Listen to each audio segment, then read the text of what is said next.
For 6 hours, the Iranian-flagged cargo ship Tuska was warned and kept moving anyway. U.S. Central Command says the ship was headed toward Bandar Abbas, ignored repeated warnings over a 6-hour period, and forced the encounter all the way to the point where the Americans stopped talking and acted. That is the part that matters first. This was not a quick misunderstanding at sea. This was a long refusal that ended with one side deciding the delay was over. Then came the line that told the crew exactly what was about to happen. Vacate your engine room. That is not a threat you throw out for effect. That is the order that comes right before a ship is crippled. By the time that warning was delivered, the chase was already finished. In practice, what remained was the method. The U.S. chose to end it. And then the U.S. ended it in the hardest way available, short of sinking the vessel. After disabling fire, U.S. Marines boarded the Iranian-flagged Tazga and took the ship. That is the real payoff of the title. Not pressure, not monitoring, not deterrence. A ship ignored warnings for 6 hours, and then American forces physically took it away. That is why this story hits so hard. The question is not whether the chase ended. It did. The question is why this ship was worth ending this way. If you want the straight version, when stories like this break, subscribe now and drop one word in the comments while you listen. Cargo or message. The location tells you this was bigger than one bridge crew making one bad decision. Tuska and USS Spruance were shown during interception in the North Arabian Sea, out where the encounter could serve as a signal to every operator watching the route. That matters because a seizure like this does not just stop one vessel, it teaches every vessel behind it how real the blockade has become now to the ship itself. Tuska was not some anonymous freighter picked out of the traffic by chance. It appears by name on the U.S. sanctions list as Tuska, identified as an Iranian-flagged container ship and tied to the sanctioned Iranian maritime system. That does not prove the exact cargo on this specific run. It does prove Washington did not need to invent a reason for looking closely at this hull. Its operating pattern only made the target easier to justify. Reporting tied the vessel to 16 Iranian port calls, which is the kind of history that makes a ship look less like ordinary neutral traffic and more like a familiar piece inside a known network. A profile like that changes how navies read intent. The ship stops looking like just steel and containers and starts looking like a recurring state-linked route. There was more on that profile than port calls. The Telska was also reported to have a history of loitering and ties to Chinese port traffic, the kind of movement pattern that keeps showing up around sanctions, evasion, and covert logistics. But this is where you have to stay honest. Suspicion around the ship is real. Hard public proof of what sat inside the containers on this voyage is still missing. That missing piece matters, because once the cargo stays partly in the dark, the reason the story lands so hard shifts. The ship may have been vulnerable because of what it was and where it had been. But the way it was stopped tells you Washington wanted more than a quiet interception. It wanted a visible example that also fits the force package.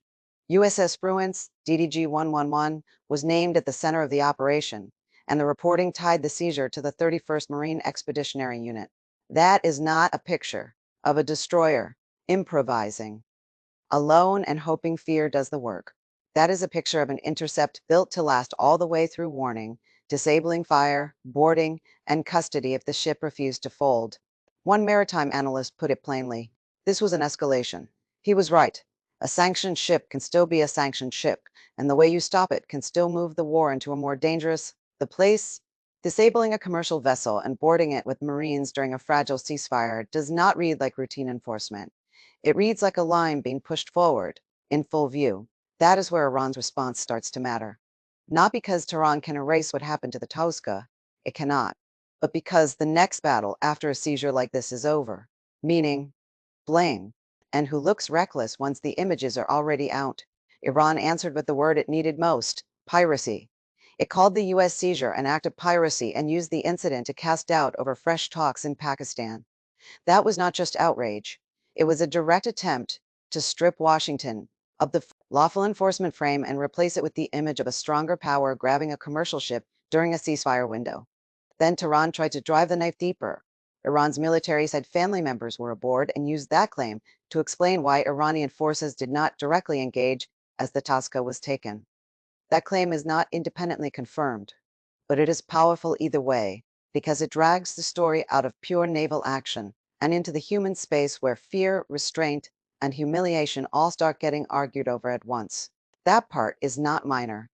If the claim is false, it is information warfare built around civilian exposure. If the claim is true, the incident was uglier than Washington wants it to look. Either way, the clean version of the story dies there. Once the people on the ship become part of the argument, nobody gets a neat victory lap. China's reaction showed how quickly this moved beyond a US-Iran episode. Beijing described the seizure as a forced interception and urged further talks, which is exactly what a major power says when it sees energy routes and commercial shipping getting dragged deeper into open coercion. China does not need to defend Iran's case to dislike what this creates. Once the world sees a blockade enforce this publicly, every state that depends on Gulf transit starts recalculating risk. And this did not happen in calm water. Merchant vessels trying to cross Hormuz had already reported being hit by gunfire, which means commercial shipping was already moving through a zone where normal transit logic was breaking down.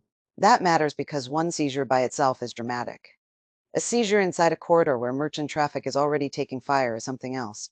That starts to feel less like a single incident and more like a new operating environment. That is when the pressure jumps from navies to markets. Captains start second guessing routes. Insurers stop reading risk as theory. Owners begin pricing, delay, damage, and detention into every movement. By the time politicians finish arguing over legality, the shipping world has already started adjusting to force as a real cost. Now to the part both sides need blurred. The strongest legal version of the US case is not that Washington controls the Strait of Hormuz. It is the narrower claim that the blockade is aimed at Iranian ports, not the Strait. That distinction is everything. If the action is tied to Iranian port access, the American argument is stronger. If it starts sounding like a claim over the whole waterway, that argument gets much weaker, much faster. That is why the phrase lawful measure during armed conflict matters.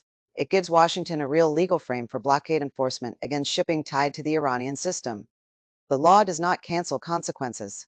A move can sit inside a legal argument and still blow a hole in diplomacy, raise the chance of retaliation, and make every future transit more dangerous than the one before it. So here is the straight answer. It was not just the cargo. It was not just the message. It was both, but not equally, the sanctions profile, the Iranian port history, and the suspicious movement pattern made Tuska an easy ship to pick. The public way the Americans ended the chase is what made it valuable. That is the part people will remember after the cargo argument fades.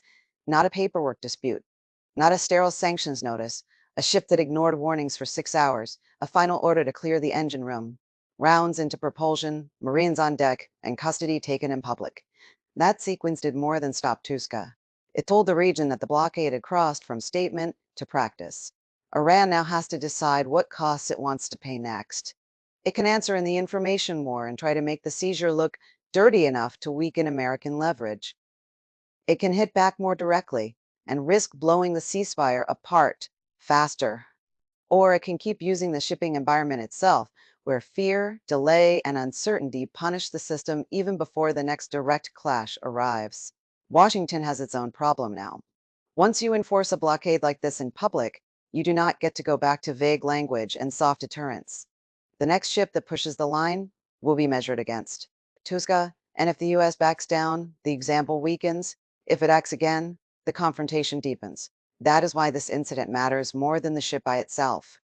The cargo may stay disputed, the legal arguments will keep getting fought over, but one fact is already locked in. The Americans were willing to wait 6 hours, then use force, then board, then take the vessel. Everybody in that water now has to plan around that. The ship is in US custody. The ceasefire is not